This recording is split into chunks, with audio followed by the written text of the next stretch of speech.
መዝሙር ምዕራፍ 17 እንግዲህ አቤቱታ ነው።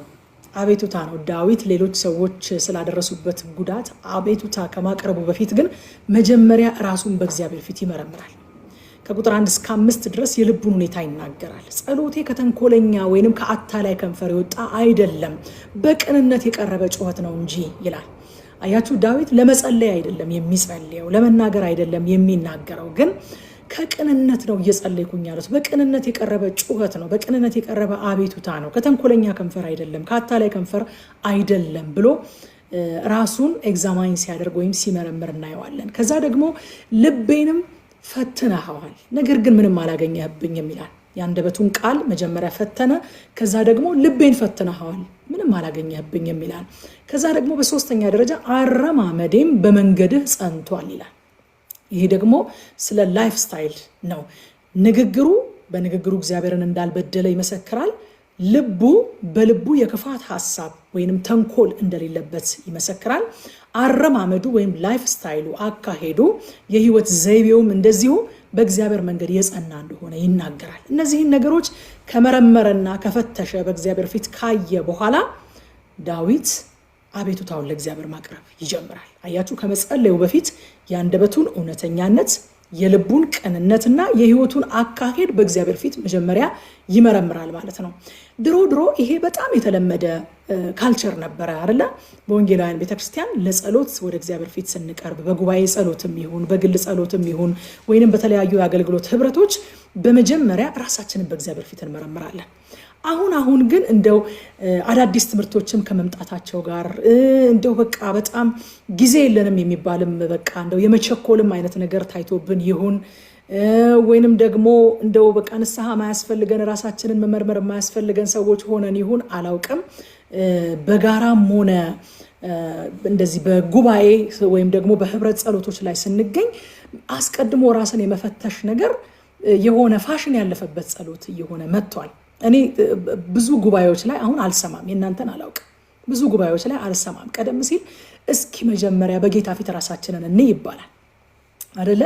በእግዚአብሔር ፊት ቦልድ እንዳንሆን፣ በእምነት እንዳንጸልይ፣ በእግዚአብሔር ፊት በእምነት ድፍረት እንዳንገባ የሚከለክለን ነገር ራሳችንን እንይ መጀመሪያ ይባልና ቀደም ሲል በነበረው የወንጌላውያን ባህል መጀመሪያ ራሳችንን ልክ እንደ ዳዊት በእግዚአብሔር ፊት እንመረምር ነበረ። ዛሬ ግን ትንሽ ያ ነገር ይቀር ይመስለኛል እና መጽሐፍ ቅዱስ ግን እንደዛ ያስተምረንም። ዳዊት መጀመሪያ ራሱን ይመረምራል፣ ንግግሩን ይመረምራል፣ የልቡን ሐሳብ ይመረምራል፣ ላይፍ ስታይሉን አካሄዱን ይመረምርና አልተገኘብኝም በደል ብሎ ይናገራል። ሐዋርያው ጳውሎስ በአንደኛ ቆሮንቶስ ምዕራፍ 11 ቁጥር 31 ላይ ሲናገር ራሳችንን ብንመረምር ባልተፈረደብን ነበረ ይላል። አያችሁ፣ ራሳችንን ብንመረምር ባልተፈረደብን ነበር። አስቀድመን ቁጭ ብለን የአንደበታችንን ቃል፣ የልባችንን ሞቲቭ፣ ላይፍ ስታይላችንን እግዚአብሔር ሆይ በመንገድህ ላይ ነው ወይ ያለሁት? አንተ እንደምትወደው አንተ እንደምትከብርበት ነው ወይ ብለን ቆም ብለን ራሳችንን ብንመረምር ባልተፈረደብን ማለት ባልተኮነንን ነበረ። ከዛ በኋላ ያለ ኩነኔ ያለ አንዳች ሀፍረት በእምነት ድፍረት በእግዚአብሔር ፊት መሆንና መጸለይ በቻልን ነበረ። አያችሁ፣ ራሳችንን ብንመረምር ባልተፈረደብን ነበረ። ዳዊት ከምን ይጀምራል? ራሱን ከመመርመር። ከዛ በኋላ ከቁጥር 6 እስከ 12 ከክፉዎች እንዲጠብቀው ደግሞ እግዚአብሔርን ይማጸናል።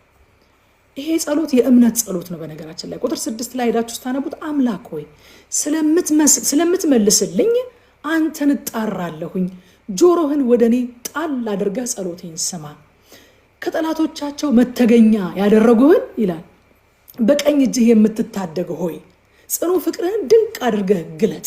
በአዲሱ መደበኛ ትርጉም ነው እያነበብኩኝ ያለሁት። አምላክ ሆይ አለ ስለምትመልስልኝ። አያችሁ፣ ራሱን መርምሮ በእግዚአብሔር ፊት እግዚአብሔርን ይቅርታ መጠየቅ ባለበት አቅጣጫ ይቅርታ የጠየቀ ራሱን በእግዚአብሔር ፊት መርምሮ ሞቲቭን ያስተካከለ አንደበቱን የህይወት ዘይቤውን በእግዚአብሔር ፊት የቃኘ ሰው ከዛ በኋላ ጸሎቱ ራሱ ምን አይነት ድፍረት እንዳለው አያችሁ። የሆነ ፈራ ተባ የሚል ቢሆንም ባይሆንም የሚል ጸሎት አይደለም የሚጸልየው። ምን ብሎ ነው የሚጸልየው? ስለምትመልስልኝ። ሃሌሉያ። ይኸውላችሁ ቀስ በቀስ ሰይጣን የንስሐ ጸሎትን ከቤተክርስቲያን ውስጥ ሰርቆ አወጣ። አይገርማችሁም? ዘመናዊነት እየመሰለን አዋቂነት እየመሰለን እንደው በቃ ጊዜ አጠቃቀማችን ላይ በጣም ጎበዝ የሆንም እየመሰለን ብቻ በተለያየ ምክንያት አዳዲስ ትምህርቶችን እያመጣ የንስሐን ጸሎት ከቤተ ክርስቲያንና ከክርስቲያኖች ህይወት ቀስ በቀስ እየሰረቀ አስወጣ። ከዛ በኋላ ስለምትሰማኝ የሚል ቦልድነስ የለንም ማለት ነው። ስለምትሰማኝ። አሁን ዳዊት ግን በመጀመሪያ ራሱ መርምሮ ስለጀመረ ምን ብሎ ነው የሚጸልየው? ስለምትመልስልኝ ወደ አንተ እጠራለሁ። ሃሌሉያ ሃሌሉያ። ከዛ እግዚአብሔርን ማን ብሎ ነው የሚጠራው? ከጠላቶቻቸው መተገኛ ያደረጉህን በቀኝ እጅህ የምትታደግ ሆይ። ሃሌሉያ። ከጠላቶቻቸው መተገኛ ያደረጉህን በቀኝ እጅህ የምትታደግ ሆይ ጽኑ ፍቅርህን ድንቅ አድርገህ ግለጥ ይለዋል። ስለምትመልስልኝ። ጸሎታችን እግዚአብሔር ይሰማኛል ደግሞም ይመልስልኛል የሚል እርግጠኝነት ሊኖረው ይገባል ወገኖቼ። ይሄ እርግጠኝነት ከሌለን ራሳችንን ልንመረምር ይገባል። ቅድም እንዳልኳችሁ የሆነ የምንኮነንበት ነገር አለ ማለት ነው። በጸሎታችሁ እርግጠኝነት ካጣችሁ እግዚአብሔር ይሰማኛል ደግሞም ይመልስልኛል የሚል እርግጠኝነት ካጣችሁ በጸሎታችሁ የምትኮነኑበት ነገር አለ ማለት ነው። ወይ ከንግግራችሁ ወይ ከላይፍ ስታይላችሁ ወይ ከልባችሁ ሐሳብ የምትኮነኑበት ነገር አለ ማለት ነው። ግን እግዚአብሔር ንስሐን የመሰለ አስደናቂ እድል ሰጥቶናል። በንስሐ በእግዚአብሔር ፊት ቀርበን ራሳችንን ኤግዛማይን አድርገን በእግዚአብሔር ቃልና በእግዚአብሔር መንፈስ ራሳችንን ፈትሸን ራሳችንን ከእንደዚህ አይነት ነገር ካነጻን ስለምትመልስልኝ የሚል እርግጠኝነት ያለው ጸሎት ይኖራል ማለት ነው። ስለምትመልስልኝ ይላል ዳዊት። በቦልድነስ ነው የሚጸልየው። ከዛስ ጽኑ ፍቅርህን ድንቅ አድርገህ ግለጽ ይላል። አያችሁ፣ መታመኛው መቆሚያው ደግሞ የእግዚአብሔር ፍቅር ነው። ለምን ካላችሁ በሰውና በእግዚአብሔር መካከል ያለው ብቸኛ ሰንሰለት እግዚአብሔር ለሰው ልጅ ያለው ጽኑ ፍቅር ነው ወገኖች። እኛ ለሱ ያለን ፍቅር እንኳን አይደለም፣ እሱ ለኛ ያለው ፍቅር ነው። ጽኑ ሰንሰለት በቃ የሚያስተማምነው እኛ ለሱ ያለን ፍቅር ሳይሆን እሱ ለኛ ያለው ፍቅር። ሃሌሉያ። በህይወት ዘመናችሁ እግዚአብሔርን መውደድ መልካም ነገር ነው። እግዚአብሔርን ለሚወዱ እግዚአብሔር ያዘጋጀው ልዩ በረከት ስላለ። ነገር ግን ትምክህታችሁ ሊሆን የሚገባው እግዚአብሔር እናንተን መውደዱ ላይ ነው እንጂ እናንተ እግዚአብሔርን መውደዳችሁ ላይ አይደለም። ለዚህ ደግሞ ሐዋርያው ዮሐንስና ሐዋርያው ጴጥሮስ ጥሩ ምሳሌዎች ናቸው። አይታችሁ እንደሆነ ጴጥሮስ ሁል ጊዜ ጌታን በመውደዱ የሚመካ ሰው ነው። ዮሐንስ ደግሞ ጌታ እሱን በመውደዱ የሚመካ ሰው ነው። እስከ ፍጻሜ ድረስ የሄደው ማን ነው ካላችሁ ዮሐንስም ጴጥሮስ አይደለም። በእርግጥ የጌታ ምሕረት በስቶለት በንስሐ ቢመለስም ታስታውሳላችሁ አይደለ? ዶሮ ሳይጮህ በዚህ ማታ ሁላችሁም ትክዱኛላችሁ፣ ጥላችሁኝ ትሄዳላችሁ ሲል ጌታ ሁሉ ቢክዱ እኔ እስከ ሞት ድረስ ቢሆን እንኳን አብሬ እሄዳለሁ፣ እወድሃለሁ፣ እንድወድህ ታውቃለህ ነው በቃ የጴጥሮስ ቋንቋ። የጴጥሮስ ትምክቱ እስከ መጨረሻው ድረስ ዘልቃለሁ ብሎ የሚያምንበት ሞቲቭ እኔ ጌታን ወደዋለሁ። ጴጥሮስ እስከ መጨረሻ የምትሄደው ለምን ይመስላል ብትሉት ጌታ ስለሚወደኝ አይደለም የሚላችሁ፣ እኔ ጌታን ስለምወደው እስከ ፍጻሜ ድረስ ሄዳለሁ ነው የሚላችሁ። ዮሐንስ ግን አይታችሁ ከሆነ ራሱን ሲጠራ ራሱ የዮሐንስ ወንጌል ላይ ራሱ የጻፈው ወንጌል ላይ ራሱን ሲጠራ ጌታ ይወደው የነበረ ደቀ መዝሙር ነው የሚለው። ሃሌሉያ። አይገርማችሁም? በቃ ጌታ የሚወዳት ደቀ መዝሙር ነኝ እኔ። ራሳችሁን እንደዚህ ለማለት አትፍሩ። ዮሐንስ ራሱ በጻፈው ወንጌል ላይ ነው። ሌሎቹ እኮ አይደሉም ያሉት። ሌሎቹ ቢሉት እኮ እንደው ኢት ሜክስ ሴንስ። ማቴዎስ ወንጌል ላይ አይደለም ያለው በነገራችን ላይ፣ ወይም ሉቃስ ወይንም ማርቆስ ወንጌል ላይ አይደለም ያለው፣ የዮሐንስ ወንጌል ላይ ነው ያለው። ጌታ ይወደው የነበረ ደቀ መዝሙር ብሎ ነው ራሱን የሚጠራ። ሃሌሉያ። የሚያጸናን የሚያቆመን እስከ ፍጻሜ የሚጠብቀን እግዚአብሔር ጸሎታችንን እንዲሰማ ደግሞም እንዲመልስልን የሚያደርገልን እሱ እኛን መውደዱ ነው እንጂ እኛ እሱን መውደዳችን አይደለም። እኛ እኮ በነገራችን ላይ የራሳችን ፍቅር የለንም እግዚአብሔርን የምንወድበት። በራሱ ፍቅር ነው መልሰን የምንወደው እኮ። ሰው እኮ የራሱ ፍቅር የለውም። እንደ መስታወት የእሱን ፍቅር ነው መልሰን ሪፍሌክት የምናደርገው። ኬታ መጣሹ ካላችሁኝ ዮሐንስ እንደዛ ይለናል። እርሱ አስቀድሞ ወዶናልና እኛ ደግሞ እንወደዋለን። በዛው ፍቅር አንድ ፍቅር ነው ያለው። በቃ እኛ እግዚአብሔርን የምንወድበት ፍቅር ማለት ከየትም ያመጣ ነው ፍቅር አይደለም። አስበን አውጥተን አውርደን አይ እግዚአብሔርን መውደድ አለብኝ ብለን አይደለም እኮ። እርሱ አስቀድሞ ወዶናልና ኢኒሺዬሽኑን እሱ ወስዷልና ደግሞ ያ እኛን የወደደበትን ፍቅር በልባችን ውስጥ በመንፈስ ቅዱስ አማካኝነት አፍስሶታልና ሮሜ ምዕራፍ 5 ቁጥር 5 እንደሚነግረን አንድ ፍቅር ነው ያለው። አንድ ፍቅር፣ ያ አጋፔ ፍቅር አብ ወልድን የወደደበት፣ ወልድ አብን የሚወድበት፣ ደግሞ እኛ አብን የወደድንበት መልሰን አንድ ፍቅር ነው ያለው። ያንን ፍቅር በመንፈስ ቅዱስ አማካኝነት በልባችን ስላፈሰሰ በዛ ፍቅር መልሰን እንወደዋለን።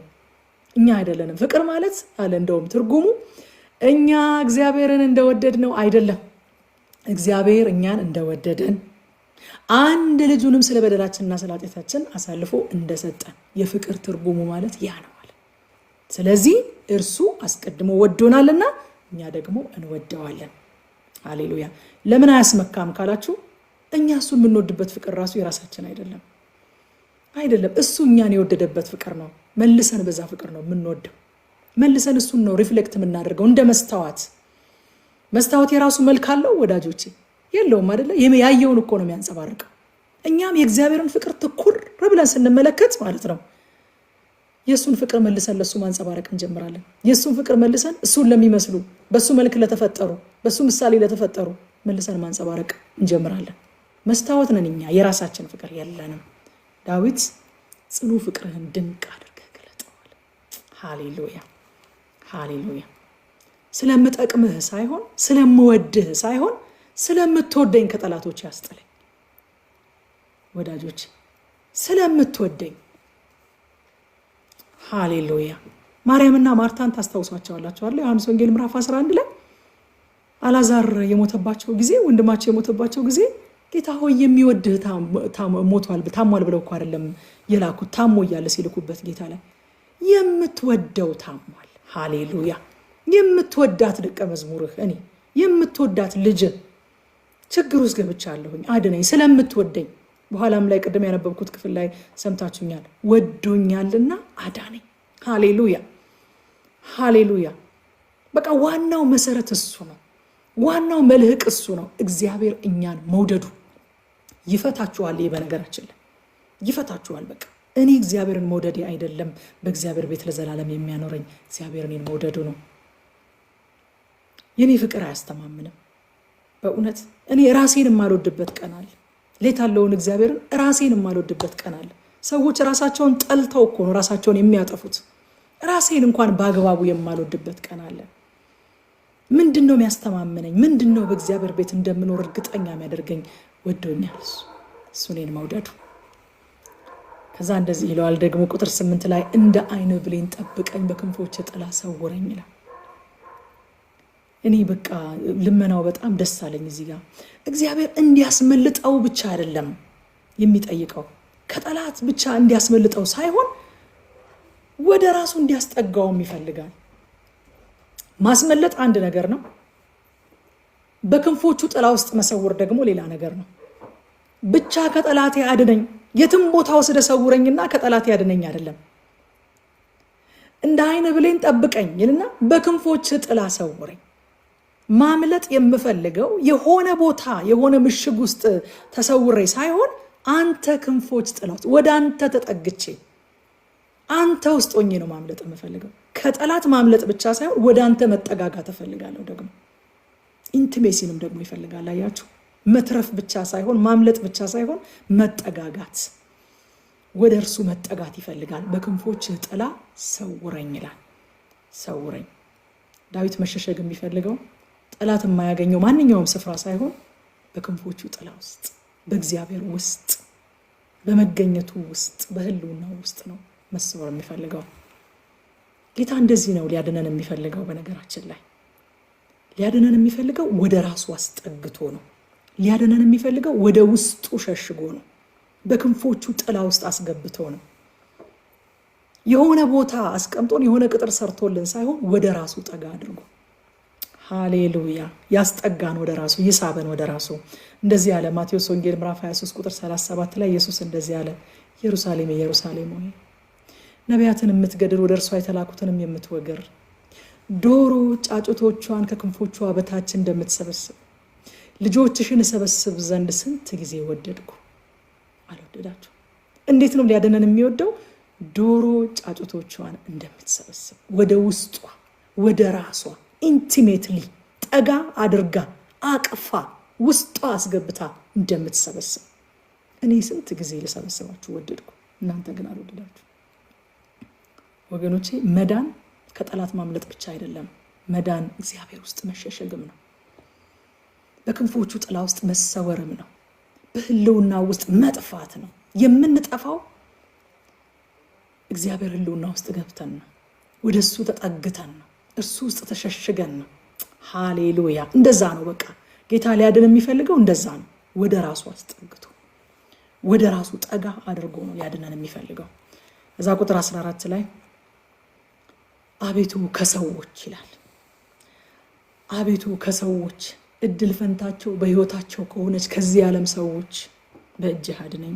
ከሰወርከው መዝገብህ ሆዳቸውን አጠገብክ። ልጆቻቸው ብዙ ናቸው፣ የተረፋቸውንም ለሕፃናቶቻቸው ያተርፋሉ አለ። የዚህ ዓለም ሰዎች አይገርማችሁም? ፍጥረታዊ ሰዎች፣ የዚህ ዓለም ሰዎች እድል ፈንታቸው ከዚሁ ህይወት ብቻ ነው። ለካ እድል ፈንታቸው በህይወታቸው ከሆነች ከዚሁ ህይወት ብቻ ነው። ለካ ተስፋ የሚያደርጉት ቁሳዊ ብልጽግናንና ልጅ ወልደው ዘራቸውን በዚህ ምድር ላይ መተካትን ብቻ ነው። ከእንደዚህ አይነት ሰዎች ጠብቀኝ።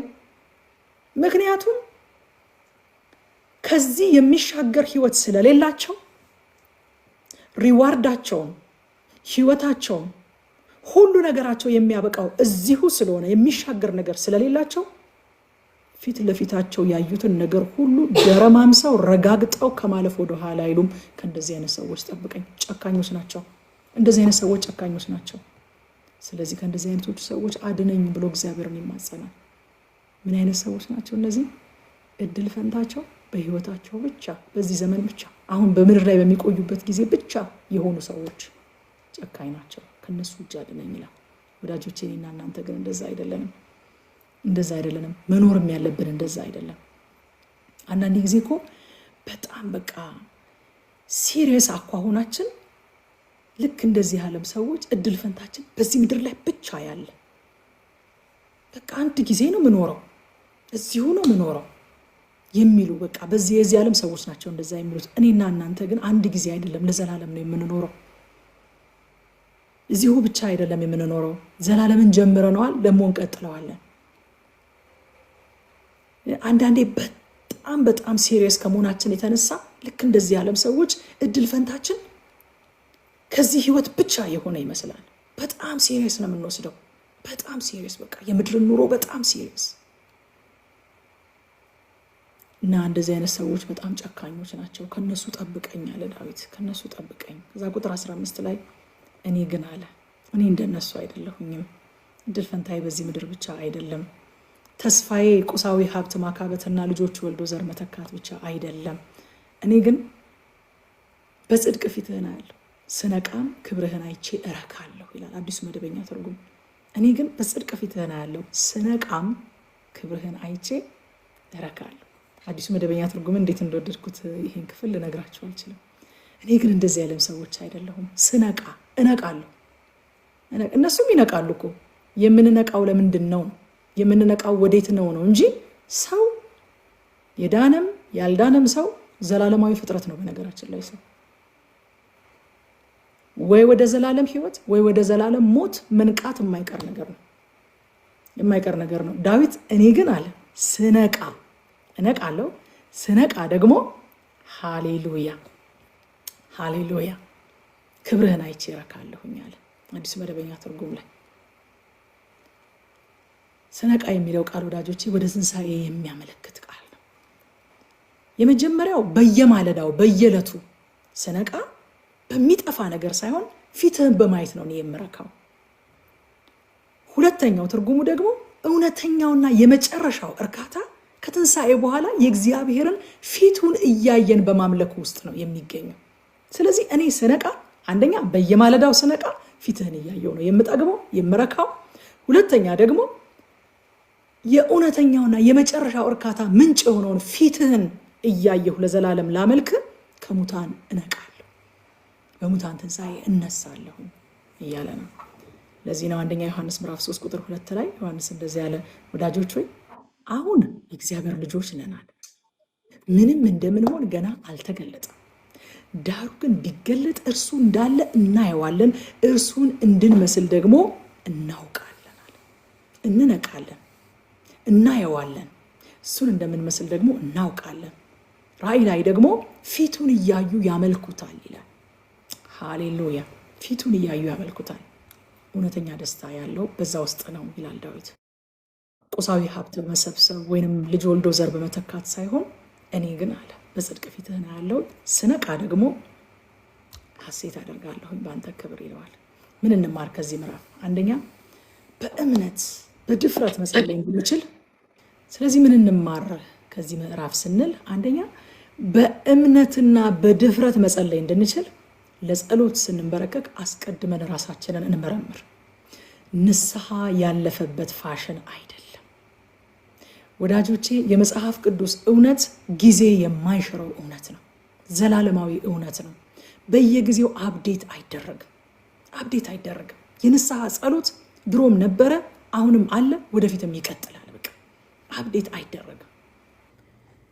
ስለዚህ የእግዚአብሔር ቃል አፕዴት አይደረግም። የእግዚአብሔር ቃል ራሳችንን በመመርመር ወደ እግዚአብሔር እንቅረብ። ስለምትመልስልኝ፣ ስለምትሰማኝ የሚል ቦልድነስ እንዲኖረን። ሁለተኛ ከጠላት ለማምለጥ ብቻ ሳይሆን ወደ እግዚአብሔር ለመጠጋት የምንጸልይ ወዳጆቼ። የእግዚአብሔር መሻት እኛን በሩቅ ሆኖ ማዳን ሳይሆን ወደ ራሱ አስጠግቶ ማዳን ነው።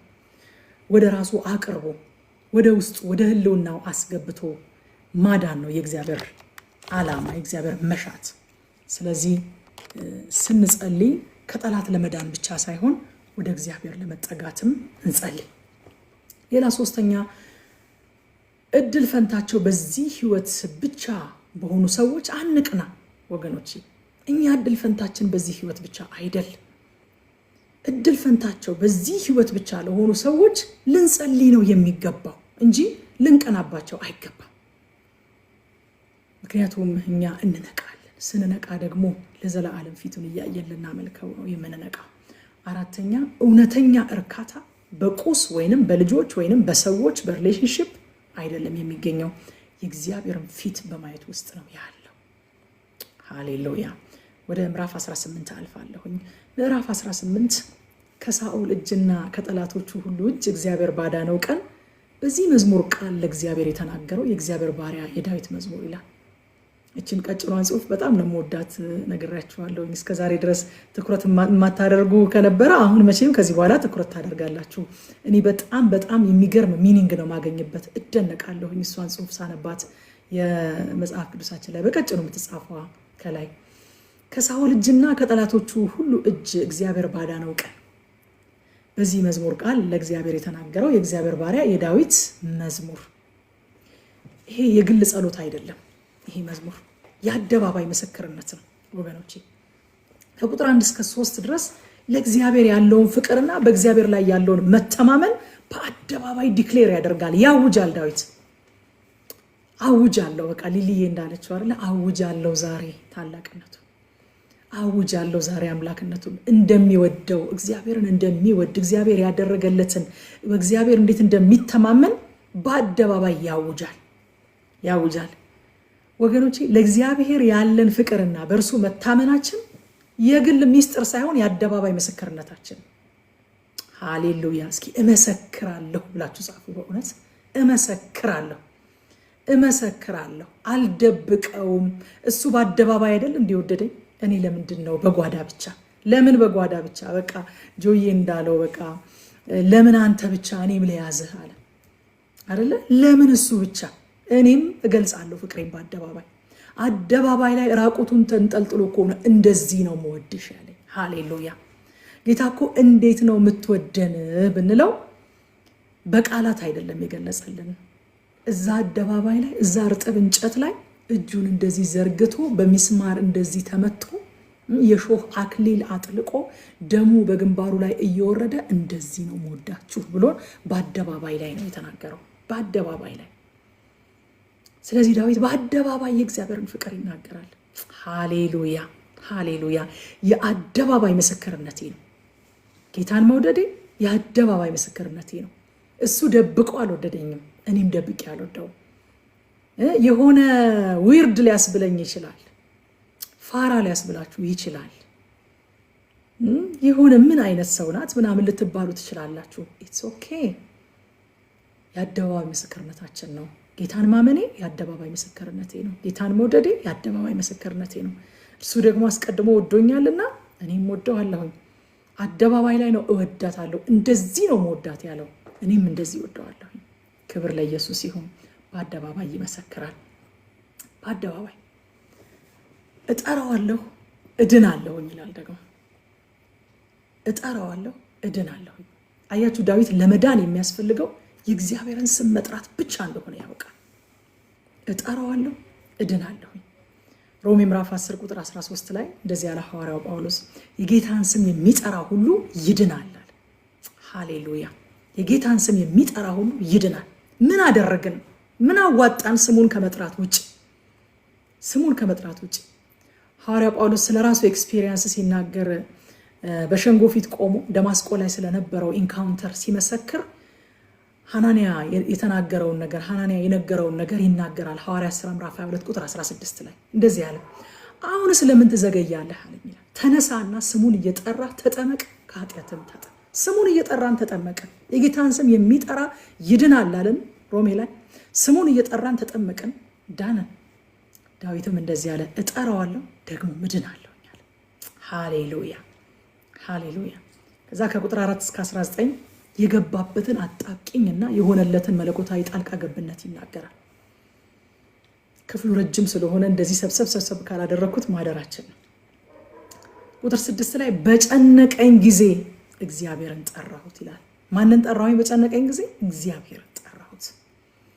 ወደ አምላኬም ጮኩ፣ ከመቅደሱም ቃሌን ሰማኝ፣ ጩኸቴም በፊቱ ወደ ጆሮ ገባ ይላል። እግዚአብሔር በጨነቀን ጊዜ እንድንጠራው ኤክስፔክት እንደሚያደርግ ታውቃላችሁ። ኤክስፔክት ያደርጋል። የቅርቤ ካል ነው፣ ይወደኛል ካልን፣ እወደዋለሁ ካልን በጨነቀን ጊዜ ኤክስፔክት ያደርጋል። እግዚአብሔር ይጠብቃል እሱን እንድንጠራው። ዳዊት በጨነቀኝ ጊዜ እግዚአብሔርን ጠራውታል፣ ደስ ብሎት ከመቅደሱ መለሰልኛል። ሃሌሉያ ወገኖች፣ ሲጨንቀን መጀመሪያ የምንጠራው ማንን ነው? ማን ጋ ነው የምንደውለው? ሲጨንቀን መጀመሪያ ማን ጋ ነው? ማንን የምንጠራው? እግዚአብሔር ወደ ራሱ የሚጮሁትን ይሰማቸዋል፣ ደግሞም ያድናቸዋል። ካኔው ማጀን ማለት እዚህ ውስጥ ባሎች ትኖራላችሁ፣ ወንድሞች ሚስቶቻችሁ ጨነቀኝ ብለው ሳሙኤል ወይ ጓደኛችሁ ጋር ቢደውሉ፣ ጨነቀኝ ብላ ባለቤትህ ጓደኛህ ጋር ብትደውል፣ ወይንም ደግሞ የሆነ ጎረቤት ጋር ብትደውል አንተ እያለህ ማለት ነው፣ የሆነ ሪሌሽንሺፓችሁ መካከል የሆነ ችግር እንደተፈጠረ አይሰማችሁ? እግዚአብሔር እኮ ሲጨንቀን እንድንጠራው ይፈልጋል። ውፍች ደግሞ በየቀኑ ነው የምጠራኝ እንዴ አይልም። ሲጨንቀን ስንጠራው ደስ ብሎት ይመልሰልናል። ሃሌሉያ። ከዛ በኋላ ዳዊት የእግዚአብሔርን ማዳን በጣም ድራማቲክ በሆነ መልኩ ይገልጸዋል። ዋናው ሐሳብ ግን ቁጥር 13 ላይ ነው የሚገኘው። እግዚአብሔርም ማለት ከሰማያት አንጎደጎደ፣ ልዑልም ቃሉን ሰጠ። ቃሉን ሰጠ። እግዚአብሔር እንዴት ነው ለዳዊት የመለሰለት? ዳዊት በጨነቀው ጊዜ ወደ እግዚአብሔር ጮኸ፣ ሰማያትን ዝቅ አደረገ፣ ወረደ ምናምን እያለ በጣም ድራማቲክ በሆነ መልኩ የእግዚአብሔር ማዳን እንዴት እንደደረሰለት ይናገርና ዋናው ቁልፍ ቃል ግን ያለችው ቁጥር 13 ላይ ነው። እግዚአብሔር ከሰማያት አንጎደጎደ፣ ልዑልም ቃሉን ሰጠ። የእግዚአብሔር ቃል ከየትኛው መዳን ከሚያስፈልገን ነገር የማዳን ኃይል አለ። እግዚአብሔር ወዳጆቼ ሊያድነን ሲፈልግ፣ ጩኸታችንን ሲሰማ፣ ሲለመነን የሚልክልን ኪሩቤልን አይደለም፣ ሱራፌልን አይደለም፣ ቃል ነው የሚልክልን። ሃሌሉያ። የእግዚአብሔርን ቃል አንደርስትሜት ልናደርግ አይገባም። ዳዊት ምንድን ነው ያደረገልህ? እንደዚህ ድራማቲክ በሆነ መልኩ ሰማያትን አንጎዳግዶ ዝቅ አድርጎ በደመናት ላይ በሮ በአውሎ ንፋስ ላይ ሄዶ ምንድን ነው የላከልህ? ዳዊት ቃሉን ሰጠኛ። ሃሌሉያ። ቃሉን ሰጠ። መዝሙር 107 ቁጥር 19 እስከ 20 ድረስ እንደዚህ ይላል። በተጨነቁ ጊዜ ወደ እግዚአብሔር ጮሁ፣ ከመከራቸውም አዳናቸው። ቃሉን ላከ፣ ፈወሳቸው፣ ከጥፋታቸው አዳናቸው ይላል። ሃሌሉያ። ቃሉን ላከ፣ ፈወሳቸው፣ ከጥፋታቸው አዳናቸው። አዲስ መደበኛ ትርጉም። ጌታ ስሙ ይባረክ። የእግዚአብሔር ቃል መዳን ከሚገባን ነገር ሁሉ ያድነናል። የቃሉን ኃይል አንደርስቲሜት ልናደርገው አይገባም፣ ልናሳንሰው አይገባም፣ ልናናንቀው አይገባም። የእግዚአብሔር ቃል ኃይል አለው። እግዚአብሔር ቃል ከሰጠን ሁሉን ሰጥቶናል። የሚታየውን ሁሉ እኮ ወደ መታየት ያመጣው ኤግዚስት እንዲያደርግ ያደረገው የእግዚአብሔር ቃል ነው። ስለዚህ እግዚአብሔር ቃል ሲሰጠን ሁሉን ሰጥቶናል ወገኖች፣ ምንም የጎደለብን ነገር የለም። ይሄ የገባው የመቶ አለቃ ታስታውሳላችሁ፣ ማቴዎስ ወንጌል ምዕራፍ 8 ላይ እንደዚህ ይላል ከቁጥር 5 እስከ 8 ድረስ። ወደ ቅፍርናሆም በገባ ጊዜ የመቶ አለቃው ወደ እርሱ ቀርቦ ይላል፣ ጌታ ሆይ ብላቴናዬ ሽባ ሆኖ እጅግ እየተሰቃየ በቤት ተኝቷል ብሎ ለመነው ይላል። ኢየሱስም እኔ መጥቼ ፈውሰዋለሁኝ አለ። እኔ ምን ብዬ ፈውሰዋለሁ? መጥቼ ፈውሰዋለሁኝ አለ። የመቶ አለቃው መልሶ ይላል፣ ጌታ ሆይ ከቤቴ ጣራ ከታች ልትገባ አይገባኝም፣ ነገር ግን ቃል ብቻ ተናገር ብላቴናዬም ይፈወሳል። ዳዊት ምንድን ነው የላከልኝ አለ? ቃሉን ሰጠኝ አለ። ይሄ መቶ አለቃስ ምን አለ? ቃል ብቻ ተናገር ብላቴናዬ ይፈወሳል። እኔ ደግሞ በሌሎች ስር የማገለግል አለቆች ያሉኝ ሰው ነኝ፣ ከኔ በታችም ደግሞ እንደዚሁ ወታደሮች አሉ ማዛቸው አለ። አንዱን ና ስለው ይመጣል አለ፣ ሌላውን ሂድ ስለው ይሄዳል አለ። ቃል ብቻ ስናገር ና ያልኩት ይመጣል፣ ሂድ ያልኩት ይሄዳል። እኔ እንኳን በቃሌ ይህንን አደርጋለሁኝ። ስለዚህ አንተ ከቤቴ ጣራ በታች ልትገባ አይገባም፣ ቃል ብቻ ተናገር ብላቴናዬ ይፈወሳል አለ። ጌታ ተደነቀ ይላል። አንድ በጣም መወዳት አስተማሪ ምን ትለን ነበረ? በቃ ጌታን እንደዚህ መቶ አለቃ በማመናችሁ አስደንቁት ትላለች። ጌታ 2 ጊዜ ነው ተደነቀ የሚለው ወንጌል ላይ። በነገራችን ላይ በሁለት አይነት ነገሮች ነው ተደነቀ የሚለው። አንዱ በማመን ነው፣ አንዱ ደግሞ ባለማመን ነው። እና ባለማመናችሁ ጌታን አታስደንቁት፣ በማመናችሁ አስደንቁት ትላለች። በቃሉ በማመን ሃሌሉያ። አሁን በዚህ ማታ ተሰብስበን እዚህ ቦታ ላይ የእግዚአብሔርን ቃል ስንነጋገር፣ እግዚአብሔር ቃል ሲልክልን፣ የጌታን ቃል እዚህ ቦታ ላይ ቁጭ ብለን ስንጨዋወት መፈወስ የሚገባው ነገር ይፈወሳል። ከእግዚአብሔር ቃል ኃይል በላይ የሆነ ነገር የለም። የቃሉ ጉልበት የማይነቅለው የለም፣ የማይተክለው የለም፣ የማያቃጥለው የለም፣ የማይሰራው የለም፣ ህይወት የማይዘራበት የለም ብለን ስናምን በማመናችን እግዚአብሔር እናስደንቀዋለን። ነገር ግን የእግዚአብሔርን ቃል ወደ ጎን ገሸሽ አድርገን ቃል አካፍላችሁ ምን ብላችሁ ከጨረሳችሁ በኋላ ብዙ ጊዜ ነው ቤተክርስቲያን ውስጥ እደነቃለሁኝ። ጸሎት አስፈላጊ ነገር ነው፣ እጅ በመጫንም አምናለሁኝ። ነገር ግን የሚገርም ቃል መጥቶ የሚፈውስ ቃል መጥቶ በቃ በጣም ተነክታችሁ ምናምን ሰባኪው ልክ ከመድረክ ሲወርድ ጸልይልኝ ብለው የሚሄዱ በጣም በርካታ ሰዎች ነው ያለሁኝ። የመጣውስ ቃል አሜን ቢሉት አይፈውስም ነበር? የመጣውስ ቃል ወዳጆች፣ ቃል እስከሚያልቅ ድረስ ጸልይልኝ ለማለት ብቻ ታግሰው የሚቀመጡ ሰዎች አሉ። ቃሉን በማመን ጌታን የምናስደንቅ ያደርገን ጌታ። በእውነት ቃሉን በመጠርጠር ቃሉን ባለማመን ሳይሆን ቃሉን በማመን ጌታን የምናስደንቅ ሰዎች እግዚአብሔር ያደርገን። ያ ሰው እኔ መጥቼ ፈውሰዋለሁ፣ መጥቼ እጄን ጭኜ ጸልይለታለሁ እኮ ነው ያለው ኢየሱስ ማለት ነው። መቶ አለቃው ግን አይ ከቤቴ ጣራ በታች ልትገባ አያስፈልግም፣ ቃል ብቻ ተናገር ብላቴና ይፈወሳል አለ። አስደነቀው። በእስራኤል መካከል እንኳን እንደዚህ አይነት እምነት አላየሁኝም አለ ጌታ። ተደነቀ። ከዛ ሂድ ብላቴና ተፈውሷል አለው። ሄደ ሰውየው፣ ተፈውሷል ብላቴናው። ምን ጊዜ ነው የተፈወሰው ብሎ ጠየቃቸው። ደግሞ በጣም አስደናቂ ሰው እኮ ነው። ሰዓቱን ሲነግሩት ጌታ የተናገረበት ሰዓት ነው። አይገርማችሁ? ሃሌሉያ። ኢየሱስ ከነበረበት ቦታ ወደ መቶ አለቃው ቤት ከሚሄድበት ፍጥነት ይልቅ ኢየሱስ የተናገረው ቃል ፈጥኖ ቀድሞ በዚያው ሰዓት በተነገረበት ሰዓት መቶ አለቃው ቤት ደርሶ ያንን ሽባ ብላቴና ፈውሶታል። ሃሌሉያ። አንድ ሰው መጥቶ እናንተ ላይ እጁ በመጫኑ ከምታገኙት ፈውስ የፈጠነ የእግዚአብሔር ቃል በተነገረበት ቅጽበት ሃሌሉያ፣ ስፍራ ማይገድበው፣ ጊዜ ማይፈጅበት፣ ሕያው የሆነ ዘላለማዊ የሆነ የእግዚአብሔር ቃል ደርሶ ነገራችሁን ይሰራዋል። ሃሌሉያ፣ ጌታ ይመስገን። በእውነት አሁን ከዚህ አሜሪካን ሀገር የሆነ አንድ ሰው ቢሄድ፣ ከቤተሰባችሁ አንድ ሰው አሜሪካን ሀገር ቢሄድ፣ ያ ሰው ያረፈው ዋሽንግተን ዲሲ ቢሆን እና ችግር ቢገጥመው ያ ሰው እናንተ የምታውቁት ሰው ደግሞ ያለው ዴንቨር ቢሆን ደውላችሁ ድረስለት ብትሉት ጊዜ ይፈጅበታል እኮ አይደል? የእግዚአብሔርን ቃል እዚህ ሆናችሁ ብትልኩትስ? ሃሌሉያ። ቃል ብትሰጡትስ ግን ለዛ ሰው አጠገቡ ካለው ሰው ይልቅ ቀድሞ ይደርስለታል። ኢየሱስ በእግሩ ከሚሄድ ይልቅ ቃሉ ቀድሞ ደርሶ በዚያው ሰዓት ያንን ብላቴና ፈውሶታል። ዳዊት ምን አደረገልህ? እግዚአብሔር ልዑል ከሰማይ አንጎደጎደ፣ ቃሉን ሰጠ። ከዚህ በላይ ምን እፈልጋለሁ? ቃሉን ሰጠ። ወዳጆቼ የቃሉ ክብር በቤታችን ይመለስ። የቃሉ ክብር በህይወታችን ይመለስ። የቃሉ ክብር በቤተ ክርስቲያን ይመለስ። ቃል መጥቶ ከዛስ አይባልም። ከዛስ አይባልም። ቃል ከመጣ በቃ ሃሌሉያ። ጌታ ስሙ ይባረክ። የእግዚአብሔር ቃል ባዶ ቃል አይደለም። ቃሉ ውስጥ ራሱ እግዚአብሔር አለበት። እግዚአብሔር መጥቶ ከዚያስ ይባላል? ከዚያስ ይባላል? እግዚአብሔር መጥቶ አይባልም። በቃ እግዚአብሔር ከመጣማ ሁሉ ነገር ሆነ። እግዚአብሔር አለበት። ቃሉ ምን አለበት? እግዚአብሔር አለበት። እግዚአብሔር አለበት። ቃሉ ክብሩን ተሸክሟል። ቃሉ ኃይሉን ተሸክሟል። ቃሉ የእግዚአብሔርን ታማኝነት ተሸክሟል። ቃሉ የእግዚአብሔርን መልካምነት ተሸክሟል። ቃሉ የእግዚአብሔርን ፈቃድ ተሸክሟል። ሂድ ተፈውሷል ሲል እኮ ጌታ ኢየሱስ ክርስቶስ የኢየሱስን ፈቃድ፣ የኢየሱስን ስልጣን፣ የኢየሱስን መልካምነት፣ የኢየሱስን ታማኝነት እነዚህን ሁሉ የተሸከመ ቃል ነው እንጂ የሄደው ተራ ቃል እኮ አይደለም። የሄደው ተራ ድምፅ እኮ አይደለም የሄደው። ስለዚህ ሄደና ያንን ብላቴና ፈወሰው። ለዳዊትም እንደዛ ነው። ቃል ነው የመጣለት። ቃል መጥቶ ከዛ ሳይባልም በሉ ለራሳችሁ በቃ ከዛሬ ጀምሮ ቃል ከመጣልኝ ከዛ ሳልልም ነውር ነው። ነውር ነው።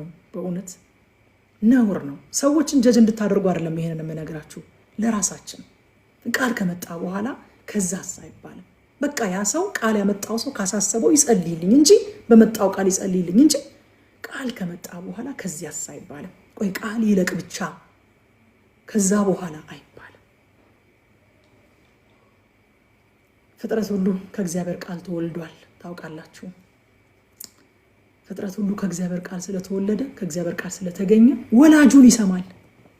ወላጁን ይሰማል። ፍጥረት ና ሲለው ይመጣለታል። ሂድ ሲለው ይሄድለታል። እኔ እንኳን አለ ከበታች ያሉትን ወታደሮች ና ስላቸው ይመጣሉ፣ ሂድ ስላቸው ይሄዳሉ አለ። የፍጥረት ሁሉ ወላጅ ነው የእግዚአብሔር ቃል። ስለዚህ ፍጥረት ወላጁን ይሰማል። ኢዮብን ስናጠና አይተናል። ከዋክብት ኑ ሲላቸው ይመጣሉ፣ ሂዱ ሲላቸው ይሄዳሉ። ለብርሃን ማደሪያውን ያሳየዋል፣ ለበረዶ ቤተ መዛግብቱን ይጠቁመዋል። ና ሲላቸው ይመጣሉ፣ ሂዱ ሲላቸው ይሄዳሉ። የእግዚአብሔር ቃል እግዚአብሔር አለበት። የእግዚአብሔር ቃል መጥቶ ከዚያ አይባልም። በቃ አይባልም። ነውር ነው። ቃሉን እንደማቃለል ነው። እግዚአብሔር በዘመኑ ኢየሱስ ክርስቶስ ነው። ዮሐንስ ወንጌል ምዕራፍ 1 ቁጥር 14 ላይ ቃልም ስጋ ሆነ ይላል። ቃልም ስጋ ሆነ ጸጋንና እውነትን ተመልቶ በእኛ አደረ፣ አንድ ልጅም ከአባቱ ዘንድ እንዳለው ክብር የሆነውን ክብሩን አየን ይላል።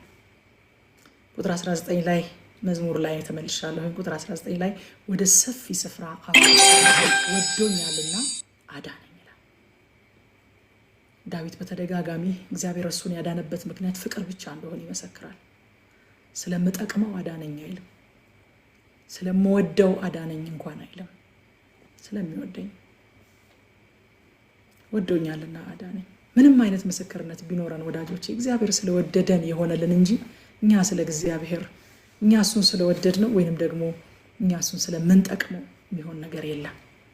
እዛ ከቁጥር 20 እስከ 27 ስለ ጽድቅና ክፋት መሰረታዊ የሆኑ መርሆችን ይናገራል። ይገርማል አይደል? እሱ ክፍል ከቸር ሰው ጋር ቸር ሆነ ትገኛለህ፣ ከጠማማው ጋር ደግሞ ጠማማ ሆነ ትገኛለህ፣ ትጠምበታለህ ይላል አዲሱ መደበኛ ትርጉም። ትቋቋመዋለህ፣ መንገዱ ላይ ትቆምበታለህ ማለት ነው። ጠማማ ሆነ ትገኛለህ ማለት እግዚአብሔር የሚጠማ አምላክ ሆኖ ሳይሆን መንገዱ ላይ ትቆምበታለህ፣ ትቋቋመዋለህ፣ እንዳያልፍ መንገዱን ትዘጋበታለህ። ወዳጆቼ የምንቀበለው የተመኘነውን ሳይሆን የኖርነውን ነው የሚለን ይህ ክፍል። ጠማማነትን መንገዳችን ይከፍለናል። ጠማማን ሰው ትዕቢተኛ ሰው ማለት ነው። ትዕቢተኛ ሰው የሚቋቋመው ሰይጣን አይደለም፣ ራሱ እግዚአብሔር ነው የሚቋቋመው። ራሱ እግዚአብሔር እዚህ ላይ ኃይሌን አላባክንም የሚል ይመስለኛል ሰይጣን። ራሱ እግዚአብሔር ስለሚቋቋመው እዚህ ሰውዬ ላይ ጊዜንም ኃይሌንም አላባክንም የሚል ይመስለኛል። ያዕቆብ ምዕራፍ 4 ቁጥር 6 ለዛ ነው ነገር ግን ጸጋን አብልጦ ይሰጣል ይልና ስለዚህ እግዚአብሔር ትዕቢተኞችን ይቃወማል፣ ለትሑታን ግን ጸጋን ይሰጣል ይላል። ትቃወመዋለህ፣ ትቋቋመዋለህ ማለት ነው። ጠማማ ሆነህ ትገኛለህ ማለት ተጠምበታለህ ማለት እሱ ነው። ከቁጥር 28 እስከ 26 እግዚአብሔር ጻድቁን የሚታደግ ብቻ ሳይሆን ጻድቁን የሚያስታጥቅ ብቁ የሚያደርግ አምላክ ነው ይለናል። ደስ አይላችሁ? ይሄንን ፓርት ደግሞ እኔ ስንቱን ነው ወደዋለሁኝ የምለው። በቃ ወደዋለሁ፣ ሁሉንም ወደዋለሁኝ። ክብር ለኢየሱስ ይሁን። እግዚአብሔር ጻድቁን የሚታደግ ብቻ ሳይሆን የጻድቁን እንባ የሚያብስ ብቻ ሳይሆን ጻድቁን የሚያስታጥቅ ብቁ የሚያደርግ ሰልፍ የሚያስተምር በጠላቶቹ ላይ ኃያል የሚያደርግ አምላክ ነው። ሃሌሉያ። የሆነ ሁል ጊዜ እያለቀስን እየመጣን እንባችንን እየጠረገ እያባበለ እየታደገ የሚያኖር ብቻ አይደለም። ይታደገናል፣ እንባችንን ያብሳል፣ ከዛ ደግሞ ያስታጥቀናል። ከዛ በኋላ ጠላቶቼን አሳደድኳቸው፣ ያስኳቸው፣ እንደ አደባባይ ጭቃ ደግሞ ረገጥኳቸው ይላል። ሃሌሉያ። ታድጎት አድኖት እንባውን ጠርጎለት ሁል ጊዜ በቃ እንደዛ የሚደረግለት ምስኪን ሰው አድርጎ አይደለም ያስቀመጠው። ሰልፍ ያስተምራል። ሃሌሉያ። ሰልፍ ያስተምራል ጌታ። ሰልፍ ማናቅ ሰነፎች እንድንሆን አይፈልግም። ከዚህ በፊት ኢያሱን ስናጠና አይተናል አይደለ ወይ ነው? ኢያሱን ስናጠና እግዚአብሔር እነዚህን አሕዛብ ሁሉንም አላስለቅቅላችሁም አላቸው።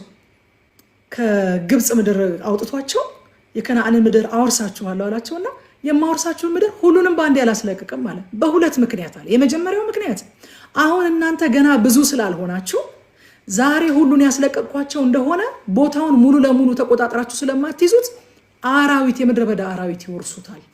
ስለዚህ ይጠብቁላችሁ እናንተ እስክትበዙ ድረስ አላስለቅቅም ማለት። ምን አለን? እስክንበዛ የተጠበቀ የሚወረስ ነገር አለ። እኛ ስላልበዛን እየተጠበቀልን ያለ ያልተወረሰ ነገር አለ አለ።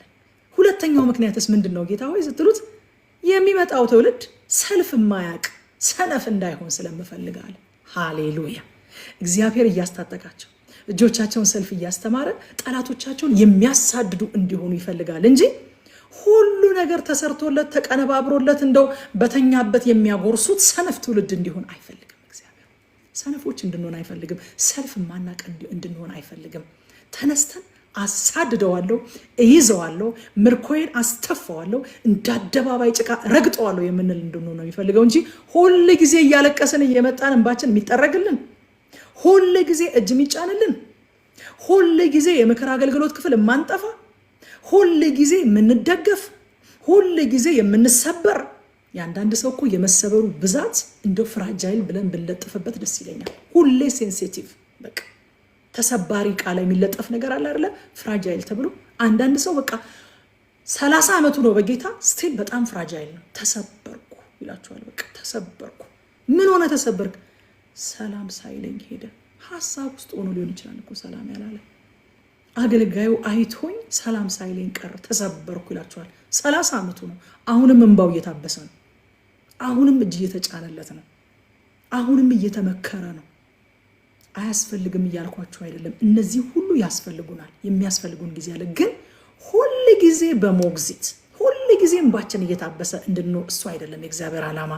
እንባችንን ያብሳል፣ ይታደገናል፣ ያጽናናናል፣ ያድነናል፣ ይታደገናል። ከዛ በኋላስ ምን ያደርገናል? ያስታጥቀናል፣ ያበቃናል። ጠላቶቻችንን እንደ አደባባይ ጭቃ እንድንናጠቅ ይፈልጋል። ምርኮ እንድንካፈል ይፈልጋል። ሃሌሉያ። የሚያስታጥቅ አምላክ ነው። እንባ የሚያብስ ብቻ አይደለም፣ ሰልፍ የሚያስተምር አባት ነው።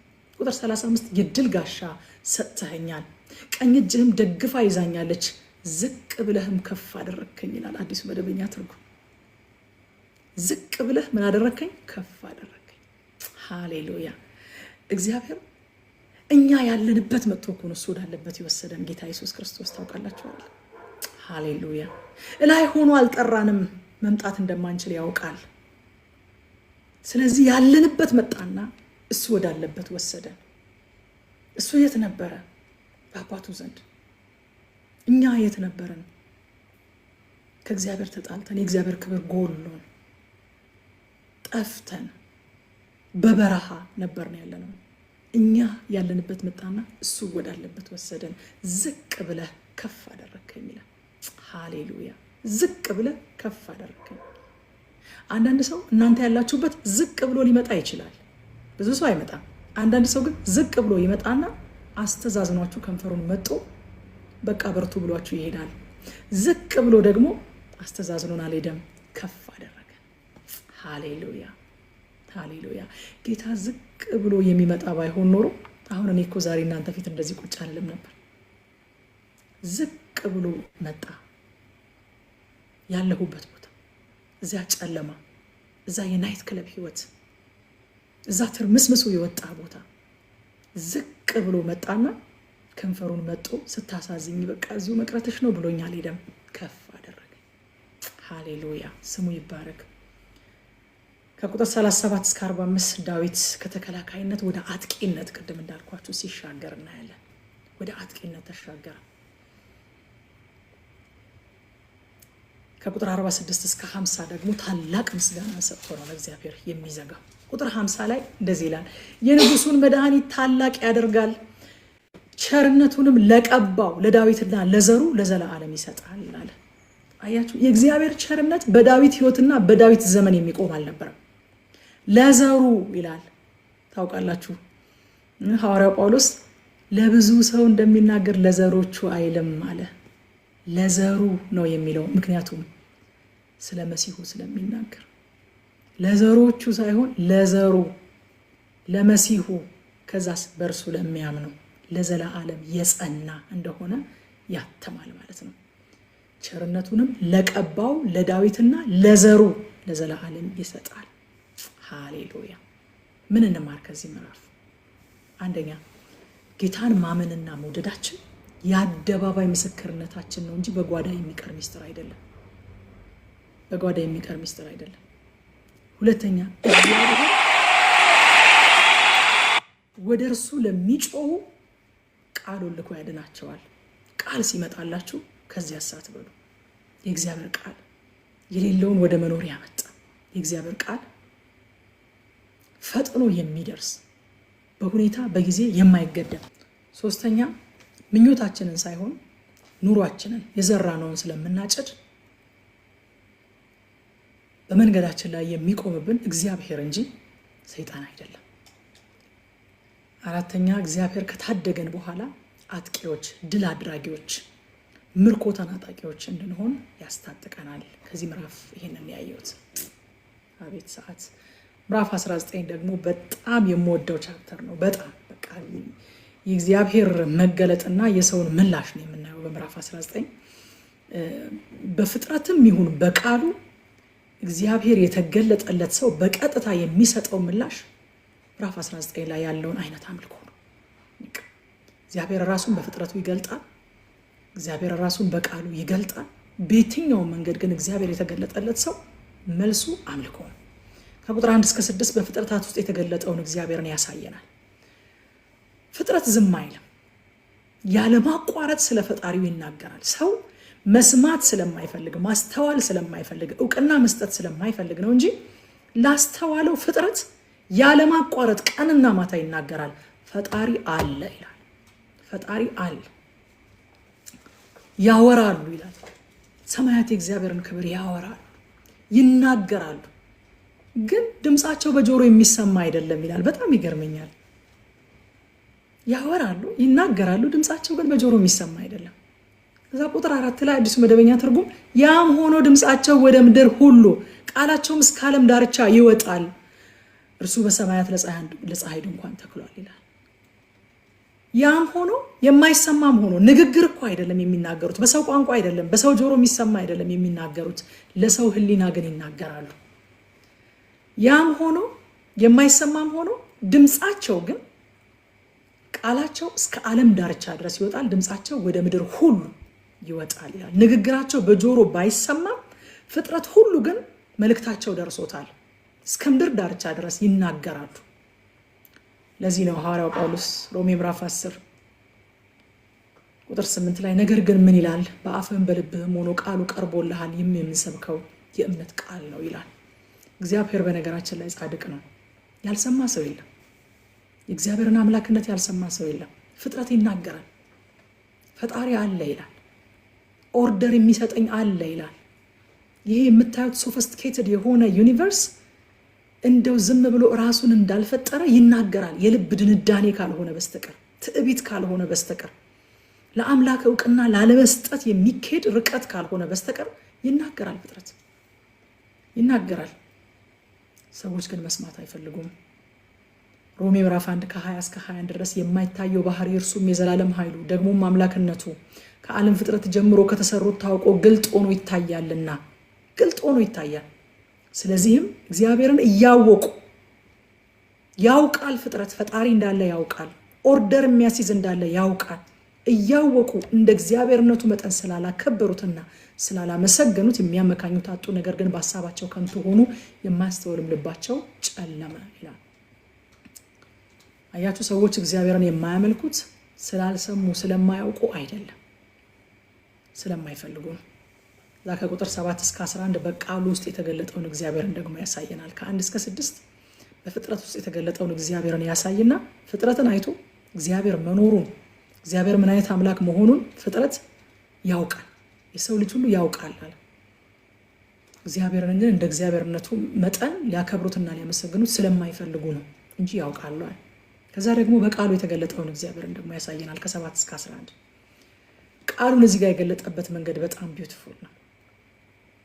በ6 የተለያዩ ስያሜዎች የእግዚአብሔርን ቃል ይጠራዋል። የእግዚአብሔር ሕግ ይለዋል፣ የእግዚአብሔር ምስክር፣ የእግዚአብሔር ስርዓት፣ የእግዚአብሔር ትእዛዝ፣ የእግዚአብሔር ፍርሃት፣ የእግዚአብሔር ፍርድ ብሎ በ6 የተለያየ መንገድ ይጠራዋል። ቃሉ ደግሞ በህይወታችን የሚያደርጋቸውን 6 ነገሮች ደግሞ ይነግረናል። ነፍስን ይመልሳል፣ ህፃናትን ጠቢባን ያደርጋል፣ ልብን ደስ ያሰኛል፣ ዓይንን ያበራል፣ ለዘላለም ይኖራል፣ እውነትና ቅንነት ነው ደግሞ ይናገራል። አያችሁ፣ ፍጥረትን ትኩር ብለን ስንመለከት አምልኳችንን ይለውጠዋል። አምልኳችን ይለውጣል። ፍጥረትን ትኩር ብለን ስንመለከት መደነቅ ውስጥ እንገባና አምልኳችንን ይለውጠዋል። ቃሉን ትኩር ብለን ስንመለከት ደግሞ አምልኳችን ብቻ ሳይሆን እኛ ራሳችንን እንለወጣለን። ለዚህ ነው ሐዋርያው ጳውሎስ 2 ቆሮንቶስ ምዕራፍ 3 ቁጥር 18 ላይ እኛ ሁላችን በመጋረጃ በማይከደን ፊት የጌታን ክብር እንደ መስተዋት እያብለጨለጭን መንፈስ ከሚሆን ጌታ እንደሚደረግ ያንን መልክ እንመስል ዘንድ ከክብር ወደ ክብር እንለወጣለን እና ስለ እግዚአብሔር ቃል ከተናገረ በኋላ ቁጥር 11 ላይ በጣም ወሳኝ የሆነች ቃል ይናገራል። በአዲሱ መደበኛ ትርጉም ላንብብላችሁ። ደግሞም አገልጋይህ በእርሱ ጥንቃቄ ያደርጋል፣ እርሱንም መጠበቅ ወሮታ አለው ይላል። ራሳችንን የምንጠብቀው በምንድን ነው? በእግዚአብሔር ቃል። በእርሱ ጥንቃቄ ያደርጋል፣ በእግዚአብሔር ቃል ጥንቃቄ ያደርጋል፣ በመጠበቁም ደግሞ እጅግ ይጠቀማል ይላል። ቃሉ የሚጠቅመን መቼ ነው? ስንጠብቀው ነው። ቃሉን ካልጠበቅ ነው ወይም አድራጊዎች ካልሆንን ማወቅ ብቻ ተጠቃሚ ያደርገናል። ማወቅ የመጀመሪያው ስቴጅ ነው። መጠበቅ ግን ሙሉ ለሙሉ ተጠቃሚ የሚያደርገን እሱ ነው። ቃሉን ያዕቆብ ሲናገር እንደ መስተዋት ነው ይለናል አይደል? መስታወት ጥቅሙ ምንድን ነው? እርምጃ ለመውሰድ እኮ ነው አይደል እንዴ? እዚህ ላይ አሁን ፊቴ ላይ እንደዚህ ጥላሸት ተቀብቼ ማየት አንድ ጥቅም ነው። መስታወቱን አይቼ ጥላሸት እንዳለብኝ ማየቴ ጥላሸቱን እንዳነሳው ስለሚረዳኝ አንድ እርምጃ ነው። ነገር ግን ሙሉ ለሙሉ ተጠቃሚ የሚያደርገኝ የመስታወቱ ቀጥሎ የሚወስደው እርምጃ ነው። ጥላሸቱን ከፊቴ ላይ መጥረግ ማለት ነው። የእግዚአብሔርን ቃል ማወቅ የመጀመሪያ እርምጃ ነው እንጂ የመጨረሻ ግብ አይደለም። ባወቅነው ቃል የማንመላለስ ከሆነ፣ ባወቅነው ቃል እርምጃ ማንወስድ ከሆነ፣ ቃሉ እዚህ ጋር ቆሻሻ አለብሽ እያለን የማናነሳ ከሆነ ተጠቃሚዎች አይደለንም። ስለዚህ ዳዊት ምን አለ? በመጠበቁ ነው ባሪያ የሚጠቀመው አለ። አገልጋይህ ቃሉን በመጠበቁ ነው የሚጠቀመው። ወሮታ አለው ይላል የቀድሞ ትርጉም። ጌታ ይባርካችሁ፣ ፖስት እያደረጉት ነው። ወሮታው ለሚጠብቁት ነው። የእግዚአብሔር ቃል የኢንፎርሜሽን ስብስብ ሳይሆን ህይወትን የሚለውጥ የመለኮት እስትንፋስ ነው። 2 ጢሞቴዎስ ምዕራፍ 3 ቁጥር 15 እስከ 17 አዲስ መደበኛ ትርጉም ላንብብላችሁ። ከሕፃንነትህ ጀምረህ በክርስቶስ ኢየሱስ በማመን መዳን የሚገኝበትን ጥበብ ሊሰጡ የሚችሉትን ቅዱሳት መጽሐፍት አውቀሃል። ምን ይሰጣሉ እነዚህ መጽሐፍት? መዳን የሚገኝበትን ጥበብ ይሰጣሉ። ቅዱሳት መጽሐፍት ሁሉ የእግዚአብሔር መንፈስ ያለባቸው ናቸው። ስለዚህ መዳን የሚገኝበትን ጥበብ ብቻ አይደለም የሚያመላክቱት፣ ለማስተማር፣ ለመገሰጽ፣ ለማቅናት፣ በጽድቅ መንገድ ለመምከር ይጠቅማሉ። ይኸውም የእግዚአብሔር ሰው ለመልካም ስራ ሁሉ ብቁ ሆኖ እንዲገኝ ነው ይላል። ብቁ ሆኖ እንዲገኝ ነው። ከቁጥር 12 እስከ 14 ድረስ ዳዊት በፍጥረትና በቃሉ የተገለጠውን እግዚአብሔር በልብ ውስጥ ደግሞ ይመለከተዋል። እኔ ልብ ውስጥ እግዚአብሔር እንዴት ነው? እግዚአብሔር በፍጥረቱ ላይ ይሄንን ይመስላል። እግዚአብሔር በቃሉ ላይ ደግሞ ይሄንን ይመስላል። እኔ ልብ ውስጥስ እግዚአብሔር እንዴት ነው? ምን ይመስላል? በእኔ ልብ ውስጥ ያለው ስፍራ ምን ይመስላል ብሎ ይጠይቃል። ከዛ በኋላ ስለ ሁለት አይነት ኃጢአት ያወራል።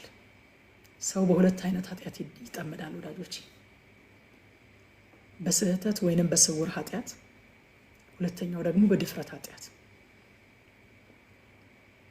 ከነዚህ ከሁለቱም የሚጠብቀን የእግዚአብሔርን ቃል አውቆ መታዘዝ ብቻ ነው። እንደዚህ ይላል፣ ኃጢአት እንዳይሰለጥንብኝ ይላል። ይሄ ክፍል በጣም ነው የገረመኝ። ዛሬ ከረቆ ጋር ስናወራው ነበረ። ኃጢአት እንዳይሰለጥንብኝ አውቆ ከመበደል ጠብቀኝ። ይህም ከሆነ ታላቅ በደል ከመስራት ንጹህ እሆናለሁ ይላል አንድ ትርጉም ላይ። አንድ በጣም ወዶ ትርጉም ደግሞ አለ፣ አማ 05 የሚል አላችሁ መጽሐፍ ቅዱሳችሁ ላይ። አማ 05 የሚል በጣም አዲስ ትርጉም የሚባል አለ። ከአዲሱ መደበኛ ትርጉም ውጭ አዲስ ትርጉም የሚባል አለ። በጣም ነው የምወደው። እዛ ላይ ምን ይላል? ኃጢአት እንዳይሰለጥንብኝ አውቆ ከመበደል ጠብቀኝ። ይህም ከሆነ ታላቅ በደል ከመስራት ንጹህ ሆናለሁ። አያችሁ፣ የድፍረት ኃጢአት መልሰን በኃጢአት ባርነት ውስጥ እንድንያዝ ያደርገናል። አውቆ መበደል ምን ያደርጋል አለ? የኃጢአት ባሪያ ያደርጋል። ኃጢአት እንዲሰለጥንብኝ ያደርጋል። ዶሚኔት እንዲያደርገኝ ያደርጋል። ታውቃላችሁ፣ ጌታ ኢየሱስ ክርስቶስ ከኃጢአት ብቻ አይደለም ያነጻን፣ ከኃጢአት ባርነት ነፃ አውጥቶናል። ኃጢአት እንደ ባሪያ ገዢ ነው። በነገራችን ላይ ኃጢአት እንደ ፐርሰን ነው መጽሐፍ ቅዱስ የሚያየው። ኃጢአት ስህተት ብቻ እንዳይመስላችሁ፣ ድርጊት ብቻ እንዳይመስላችሁ፣ ስፒሪት አለው። ዶሚኔት የሚያደርግ ሰዎችን በቁጥጥሩ ስር የሚያደርግ አንዳንድ ኃጢአት፣ አንዳንድ ልምምድ ታውቃላችሁ፣ እገዛ ይፈልጋል። ከህይወታችሁ ላይ ለመቆረጥ እገዛ ይፈልጋል፣ ዴሊቨራንስ ይፈልጋል። ለምን ካላችሁ ድርጊት ብቻ አይደለም፣ ዶሚኔት ተደርጋችኋል። ስለዚህ እገዛ ይፈልጋል እና ጌታ ኢየሱስ ክርስቶስ ከኃጢአት ብቻ አይደለም ያነጻን። ገላትያ ምዕራፍ 5 ቁጥር 1 ላይ እንደሚናገረው ክርስቶስ ኢየሱስ ነፃ አውጥቶናል አይደል? በነፃነት እንኖር ክርስቶስ ኢየሱስ ነፃ አውጣንና ዳግመኛ በባርነት ቀንበር እንዳትያዙ ይላል። ባርነት ውስጥ ነበርን። ኃጢአት የምናደርግ ብቻ አልነበርንም፣ የኃጢአት ባሮች ነበርን። ሮሜ ላይ የሚናገራል ሐዋርያው ጳውሎስ፣ ባሪያዎች ነበርን። ስለዚህ የድፍረት ኃጢአት፣ አውቀን የምናደርገው ኃጢአት ምን ያደርገናል መሰላችሁ? እንዲሰለጥንብን፣ መልሰን በዛ ባርነት ውስጥ እንድንገባ ያደርገናል። ከዛ በኋላ መውጣት ስለማንፈልግ አይደለም የማንወጣው፣ ዶሚኔት ተደርገናል፣ ሰልጥኖብናል በላያችን ላይ። ልብ አድርጉ፣ የስህተት ኃጢአት አይደለም። የተሰወረ ኃጢአት የሚለው የስህተት ኃጢአት ማለት ነው። የስህተት ኃጢአት አይደለም በኃጢአት ባርነት ውስጥ እንድንወድቅ የሚያደርገን። የድፍረት ኃጢአት፣ አውቀን የምናደርገው ኃጢአት ግን በኃጢአት ባርነት ውስጥ እንድንወድቅ ያደርገናል። እና በጣም ደስ አለኝ አገላለጹ። ኃጢአት እንዳይሰለጥንብኝ አውቆ ከመበደል ጠብቀኝ፣ አውቆ ከመበደል ጠብቀኝ። እንደገና በባርነት ውስጥ እንዳልወድቅ አውቆ ከመበደል ጠብቀኝ ይላል። ሱስ ውስጥ የሚገቡ ሰዎች መጀመሪያ ላይ ምርጫ አላቸው፣ አልሰለጠነባቸውም። ሲጋራም በሉት መጠጥም በሉት ምንም በሉት መጀመሪያ እነሱ ናቸው የሚሰለጥኑበት። ሲፈልጉ ያደርጉታል፣ ሳይፈልጉ ያደርጉት። ከሆነ ጊዜ በኋላ ግን ያ ነገር ሰልጥኖባቸዋል፣ የሚወስዱት ነገር ሰልጥኖባቸዋል። አሁን አልፈልግም አላደርግም ማለት አይችሉም፣ አልችልም ማለት አይችሉም፣ የለኝም ማለት አይችሉም። ለምን ካላችሁ ሰልጥኖባቸዋል። የድፍረት ኃጢአት ልክ እንደዛ ነው። በቃ ኃጢአት እንዲሰለጥንብን ነው የሚያደርገው። የድፍረት ኃጢአትን እየተለማመድን በሄድን ቁጥር ኖ ብለን የማናስቆመው በላያችን ላይ የሚሰለጥን የባሪያ ገዢ እያደረግነው ነው ማለት ነው። ቁጥር 14 ላይ አቤቱ ረድኤቴ መድኃኒቴም የአፌ ቃልና የልቤ ሐሳብ በፊትህ ያማረ ይሁን ይላል። ኢንተግሪቲ ከዚህ በፊት አውርተናል። ኢንተግሪቲ ያደረገ ይሁን፣ የተስማማ ይሁን፣ ያማረ ይሁን ማለት ኢንተግሬትድ ይሁን፣ አንድ አይነት ይሁን። በልቤ ሌላ እያሰብኩኝ በአፌ ሌላ አልናገር። የምናስበውን መናገር፣ የምንናገረውን ማሰብ በእግዚአብሔር ፊት ያማረ ኢንተግሬትድ ያደረገ የተመሳሰለ። ኤኒዌይ እኮ ያውቀዋል እግዚአብሔር። ትዝብት ነው ትርፉ ይባላል አይደል? ባበሻ ንግግር ትዝብት ነው እንጂ ትርፉ እኮ ወዳጆቼ እግዚአብሔር የልባችንን ሐሳብ ያውቀዋል። ግን ያሰብነውን በልባችን ያለውን ራሱን ስንናገር በፊቱ እንዴት ያማረ ነው! ኢንተግሬትድ ሲያደርግ ማለት ነው። ስለዚህ ፍጥረት የእግዚአብሔርን ኃይል ይገልጥልናል። የእግዚአብሔር ቃል የእግዚአብሔርን ፈቃድ ይገልጥልናል። ክርስቶስ ሕያው ቃል የሆነው ክርስቶስ ግን ራሱን እግዚአብሔርን ገልጦልናል ደግሞ። ሃሌሉያ። ዮሐንስ ወንጌል ምዕራፍ 1 ቁጥር 14 ለዛ ነው ቃልም ሥጋ ሆነ አለና ጸጋንና እውነትን ተመልቶ በእኛ አደረ፣ አንድ ልጅም ከአባቱ ዘንድ እንዳለው ክብር የሆነውን ክብሩን አየን ይላል። ስለዚህ ምን እንማር ወዳጆቼ ከዚህ ምዕራፍ? አንደኛ አምልኳችን እንዲለወጥ፣ አምልኳችን እንዲያድግ ከራሳችን እንውጣና ቀና ብለን ፍጥረትን እንመልከት። እስኪ እነዚህን የፈጠረውን እነዚህን ያስዋበውን ወዳጆቼ እስኪ ጊዜ ውሰዱ። የእግዚአብሔርን ስራ ለማድነቅ የእግዚአብሔርን ስራ ለማየት ጊዜ ውሰዱ። በነገራችን ላይ እኛ እኮ በእግዚአብሔር መልክ ነው የተፈጠርነው፣ በእግዚአብሔር ምሳሌ ነው የተፈጠርነው። ሪሌት እንደምናደርግ ታውቃላችሁ አይደለም? ለምሳሌ የሰራችሁትን ነገር አሁን እህቶች የሰራችሁትን ምግብ አጣጥሞ በልቶ ሲጣፍጥ በጣም ይጣፍጣል ይሄ ምግብ ሲሏችሁ ደስ አይሏችሁ? ደስ አይላችሁ? ማንም ሰው ቢሆን እናቴ ምን ትላለች? የዘራውን ሲቅሙለት የወለደውን ሲስሙለት ደስ የማይለው የለም ትላለች። የሰራችሁትን ነገር ሰው አይቶ ሲያደንቅላችሁ ደስ ይላችኋል አይደለ? የተካፈልነው እኮ የእግዚአብሔር ማንነት ነው። ይጠብቃል እኮ እግዚአብሔር ሰማያትን አይተን እንድናደንቀው፣ ስርዓቱን አይተን መምሸት መንጋቱን፣ ፀሐይዋን፣ ጨረቃውን፣ ከዋክብትን አይተን እንድናደንቀው ሰማያት የእግዚአብሔርን ክብር ይናገራሉ እንድንል ይጠብቃል እኮ እግዚአብሔር። እስኪ ታይም እንውሰድ። እስኪ ከስልካችን ላይ ቀና እንበልና እንደው ፀሐያን አይተን እግዚአብሔርን እናደንቅ። እስኪ ስራውን አይተን እግዚአብሔርን እናወድስ።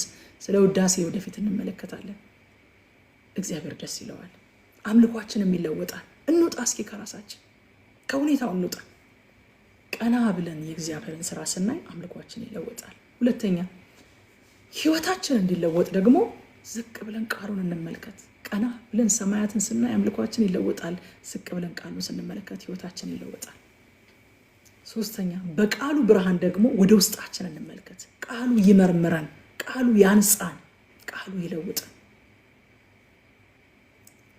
አራተኛ የአንደበታችንን ቃል ለማጣፈጥ ሳይሆን የልባችንን ሐሳብ ለማደስ እንትጋ። የልባችንን ሐሳብ ምንጩን ለማደስ እንትጋ። በአእምሯችሁ መታደስ ተለወጡ እንጂ ይህንን ዓለም ከቶ አትምሰሉ አለን ሐዋርያው ጳውሎስ። በአእምሯችሁ መታደስ ተለወጡ ነው እንጂ የተባልነው ንግግራችሁን አሳምሩ አይደለም የተባልነው። ትኩረታችን ንግግራችንን ማሳመር ላይ ነው ወገኖቼ። ምንጩ ካማረ ወንዙ ማማሩ አይቀርም። የልባችን ሐሳብ ከታደሰ የአንደበታችን ቃል መታደሱ አይቀርም። በልባችን ውስጥ ያለው ከጣፈጠ የአንደበታችን ቃል መጣፈጡ አይቀርም። ትኩረታችን ሊሆን የሚገባው የልባችን ሐሳብ ላይ ነው።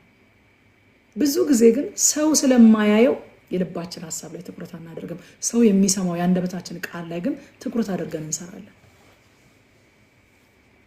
ምዕራፍ 20 ጸጋ በዝቶላችኋል በእውነት። ምዕራፍ 20 ከሰልፍ ወይንም ከጦርነት በፊት የሚጸለይ ጸሎት እንደሆነ እናያለን። ድል የሚገኘው በሰው ኃይል ሳይሆን በእግዚአብሔር ስም ነው ይለናል ዳዊት። ከቁጥር 1 እስከ 5 ለንጉሱ የተደረገ ጸሎት ነው የምናገኘው። ህዝቡ ስለ ንጉሱ ስለ መሪው ይጸልያል። ህዝብ ስለ መሪው እንዲጸልይ ብሉይ ኪዳን ብቻ አይደለም አዲስ ኪዳንም ያዘናል። ይጸልያል ህዝቡ። እጁን አጣጥፎ እስኪ ጉዱና ያለው ብሎ አይጠብቅም። ስለ መሪው ይጸልያል ህዝቡ።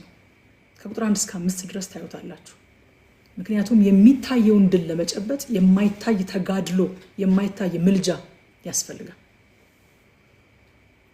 ቁጥር 5 ላይ እንደዚህ ይላል አዲሱ መደበኛ ትርጉም፣ በአንተ ድል ደስ ይበለን፣ በአምላካችን ስም አርማችንን ከፍ እናደርጋለን፣ እግዚአብሔር የለመንከውን ሁሉ ይፈጽምልህ ይሉታል ንጉሱ። በአንተ ድል ደስ ይበለን ይሉታል ንጉሱ። አያችሁ፣ የህዝቡ ደስታ ከንጉሱ ድል ጋር የተሳሰረ ነው። ንጉስ ድል የሚያደርገው ለህዝቡ ነው አይደለ? ዳዊት ድል ቢያደርግ ለህዝቡ ነው። እስራኤል ናት ድል የምታደርገው። ስለዚህ ደስታቸው ከሱ ድል ጋር የተሳሰረ ነበር። እኛም ንጉሳችን ክርስቶስ ከኃጢአት ከሞት ከዚህ ዓለም ገዢ ጋር ታግሎ ድል ሲያደርግ ደስታችን ከሱ ድል ጋር የተያያዘ ነው። በእርሱ ደስ ይለናል፣ በአንተ ድል ደስ ይበለን አሉት። እኛም በንጉሳችን ድል ደስ ይለናል። ከዛ በአምላካችን ስም ይላሉ ደግሞ፣ በአምላካችን ስም አርማችንን ከፍ ከፍ እናደርጋለን። እግዚአብሔር ከእግዚአብሔር በታች በሆነ በየትኛውም ነገር እንድንታመን ወይም እንድንመካ አይፈልግም። ከራሱ ውጪ ከራሱ በታች በሆነ በየትኛውም ነገር እሱ ራሱ እንኳን በሰጠን ነገር እንድንታመንና እንድንመካ አይፈልግም። በሱ መላእክት እሱ በፈጠራቸው በሌሎች ፍጥረታት እንድንመካ አይፈልግም። በስሙ በራሱ እንድንመካ ነው የሚፈልገው። ከቁጥር 6 እስከ 8 የመዝሙሩን ልብ ወይንም ዋና ክፍል እናገኛለን። 7 ላይ እነዚያ በሰረገላ እነዚያ በፈረስ ይታመናሉ፣ እኛ ግን በአምላካችን በእግዚአብሔር ስም ከፍ ከፍ እንላለን ይላል። ሰረገላ እንደምታውቁት ወታደራዊ ኃይልን ነው የሚያሳየው። ፈረስ ደግሞ የሚታይ ጉልበትን ነው የሚያሳየው። እስራኤል በዚህ እንዳይታመን ደግሞ እግዚአብሔር አስጠንቅቆ ነግሯቸዋል። ዘዳግም 17:16 ላይ በአዲሱ መደበኛ ትርጉም አንብብ እንደዚህ ይላል፣ ንጉሱም ይላል ከግብፅ ምድር ከወጡ በኋላ መመሪያ ሲሰጣቸው ንጉስ ይነግስላችኋል፣ ግን ንጉሱም ብዙ ፈረሶችን ለራሱ አያብዛ ወይንም ደግሞ የፈረሰኞችን ቁጥር ለመጨመር ህዝቡን ወደ ግብፅ አይመልስ፣ እግዚአብሔር በዚያ መንገድ ፈጽሞ አትመለሱ ብሏችኋልና። በየቱ መንገድ ነው አትመለሱ ያላቸው? በሰረገላና በፈረስ ወደ መታመን ፈጽሞ እንዳትመለሱ ብሏቸዋል። ስለዚህ ፈረሶችን ለራሱ አያብዛ፣ የፈረሰኞችን ቁጥር ለመጨመር ብሎ ህዝቡን ወደ ግብፅ አይመልስ፣ በዚህ መንገድ አትመለሱ ብሏቸዋል እግዚአብሔር ይላል። እኛ ግን በአምላካችን በእግዚአብሔር ስም ከፍ ከፍ እንላለን ይላል። አይገርማችሁም? በእግዚአብሔር ራሱ አይደለም የሚለው፣ በእግዚአብሔር ስም ከፍ ከፍ እንላለን ይላል። ለምን ካላችሁ ስም ባህሪን፣ ስልጣንን፣ ኪዳንን፣ ሬፑቴሽንን ይሸከማል። አንድን ነገር በእኔ ስም ሄዳችሁ የሆነን ሰው ስትጠይቁ እኮ የኔን ሬፑቴሽን አይደለ? የኔን ባህሪ፣ የኔን ሬፑቴሽን፣ እኔ በሰዎቹ ዘንድ ያለኝን ስፍራ፣ እኔ ያለኝን ቫሊዩ፣ እነሱን ሁሉ ነገር በስሜ ውስጥ ይዛችሁ ነው የምትሄዱት። ሰዎቹ መልስ የሚሰጧችሁ ከዚህ ሁሉ ነገር ተነስተው ነው። ማናት እሷ ደግሞ ሊሏችሁ ይችላሉ። ምንም ቫሊዩ ከሌለኝ ወይ በእሷ ስም ነው የመጣችሁት ሊሏችሁ ደግሞ ይችላሉ፣ ቫሊዩ ካለ። ስለዚህ በአምላካችን ስም ሲል የአምላካችን ሬፑቴሽኑ እዛ ውስጥ አለ፣ ታማኝነቱ እዛ ውስጥ አለ፣ ኪዳኑ እዛ ውስጥ አለ፣ ኃይሉ እዛ ውስጥ አለ። በአምላካችን ስም ከፍ ከፍ እንላለን ይላል። እዛ እነሱ ተሰነካክለው ወደቁ፣ እኛ ግን ተነሳን፣ ጸንተን ቆምን። ይህን ክፍል በትኩረት ካያችሁት ያሉበት ፖዚሽን፣ አሁን መጀመሪያ እግዚአብሔር ጣልቃ ከመግባቱ በፊት ያሉበት ፖዚሽን ምን ይመስላሉ መሰላችሁ? እነሱ ተሰነካክለው ወደቁ፣ እኛ ግን ተነሳን። ስለዚህ አሁን ራይት ነው፣ አሁን ባሉበት ሁኔታ እነሱ ቆመዋል፣ እኛ ደግሞ ወድቀናል። ምክንያቱም ያልቆመ አይወድቅም እኮ። አሁን ሁኔታው የሚያሳየው እነሱ ቆመዋል፣ እኛ ግን ወድቀናል። ነገር ግን እኛ በአምላካችን ስም ስንመካ ምን ይሆናል አለ? የቆሙት እነሱ ይወድቁና ተሰነካክለው ይወድቁና እኛ ደግሞ እንነሳለን። መነሳት ብቻ አይደለም፣ ጸንተን እንቆማለን። መታመኛችን ነገሩን ይገለብጠዋል። ሁለተኛ ቆሮንቶስ ምዕራፍ 10 ቁጥር 3 ላይ በሰው ልማድ ምንም እንኳን የምንመላለስ ቢሆን እንደ ሰው ልማድ አንዋጋም ይልና የጦር ዕቃችን ስጋዊ አይደለምና ምሽግን ለመስበር ግን በእግዚአብሔር ፊት ብርቱ ነው ይላል። ሃሌሉያ። ከዛ ንጉስን አድነው ይላል። ንጉስን አድነው። አያችሁ፣ መዳን የሚገኘው ከብዙ ሰራዊት ከተቀናጀ በጣም ምርጥ ከሆነ ስትራቴጂ ወይም ከረቀቀ የጦር መሳሪያ አይደለም፣ ከእግዚአብሔር ዘንድ ነው። ንጉስን አድነው። ንጉስ ሰራዊት አለው፣ ንጉስ ህዝብ አለው፣ ንጉስ የጦር መሳሪያ አለው፣ ንጉስ ሰረገላና ፈረስ አለው። እኛ ግን በፈረስና በሰረገላ አንመካም። ንጉስን አንተን የምታድነው ንጉስን አድነው ይላል። ምን እንማር ከዚህ ክፍል? አንደኛ መሪዎች መንፈሳዊ ከለላ ያስፈልጋቸዋል። ለመሪዎች ልንጸልይ ይገባል። እጃችንን አጣጥፈን ጉዱና ያለው ብለን እንድንቀመጥ መጽሐፍ ቅዱስ በብሉይ ኪዳንም በአዲስ ኪዳንም አያስተምረንም። ልንጸልይ ይገባል። ሁለተኛ ከእግዚአብሔር በታች ወይንም ከእግዚአብሔር ውጪ በየትኛውም ነገር አንመካ። ሶስተኛ ስሙ ትምክህታችን ነው። ምክንያቱም ስሙ ውስጥ ማንነቱ ስላለ፣ ሬፑቴሽኑ ስላለ። አራተኛ በምቹ ጊዜ እንጸልይ። ጻድቅ በምቹ ጊዜ ወደ አንተ ይጸልያል፣ የጥፋት ውሃ በመጣ ጊዜ ወደ እርሱ አይቀርብም ነው የሚለው መጽሐፍ ቅዱስ። ዳዊት ወደ ጦርነት ውስጥ ከገባ በኋላ አይደለም የሚጸልየው፣ በምቹ ጊዜ ወደ ሰልፍ ሳይገባ የቀረበ ጸሎት ነው ይሄ። ወደ እግዚአብሔር ይጸልያል።